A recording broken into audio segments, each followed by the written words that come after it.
Now, all of these activities are not merely essential, which they obviously are, but they are also understood as profoundly religious. So there's no sense here that this sort of temporal power that the emperor is wielding is somehow not religious. That's a very, very modern and rather bizarre idea. So of course, seeking justice, protecting people from violence, moving them from vice into virtue, those are as religious as anything that religions talk about. So it's not just that activity, though, of the emperor is religious. It's also that he's depending upon the spiritual power directly in order to perform those actions. So in order to move into the people into virtue, for example, to move them towards their salvation, he relies upon the preaching and the sacraments that are flowing from the clergy into the people. So there's that aspect to it. But then at the same time, he himself relies upon the clergy, because to be a virtuous leader, to move other people into virtue, it requires that the leader, the emperor and his men have already made the sort of shift into virtue, right? They themselves have to be ruling virtuously, which means they themselves are dependent upon the teaching and the sacraments, right? So both the preaching of the bishops and the grace that flows through the clergy to them so they can fulfill their office. Their office itself is not capable of sustaining itself without the spiritual power.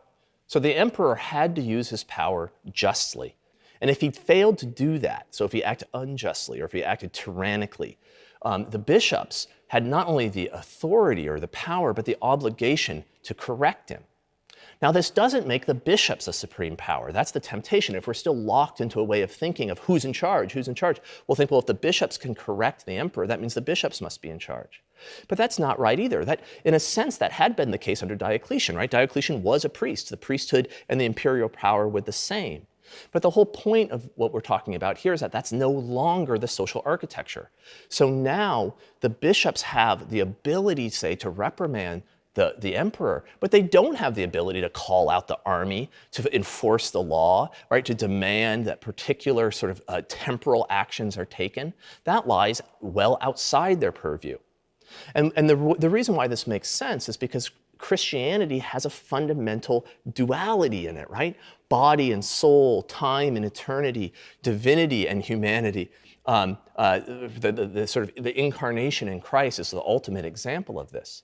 And Christianity is the fundamental unity of those things. So things that are intrinsically different come together in Christianity, which means that neither of them is the sort of boss or the dominant one, which would imply that the other is under it, is just a sort of derivative of it. So either the temporal or the spiritual. Neither of those are what's happening here. The spiritual is higher, right? It doesn't make the temporal simply a branch of its power. The spiritual power is different than the temporal power, even if the spiritual power has a sort of spiritual supremacy. So what we're seeing is that the power of the king or the emperor mediated the power of God, but it could never be mistaken for the power of God. And in the same way, the power of the priesthood or the spiritual power mediates the power of God, mediates grace through them into the world, but it could never be mistaken for the source of that grace. So Christianity then ties human authority or human power to something that's always beyond it. It's always, human power operates in history, but always through something that's beyond history. And what that means is it can never become absolute. It always has a sort of openness within it. It can't close in on itself the way the pagan world had.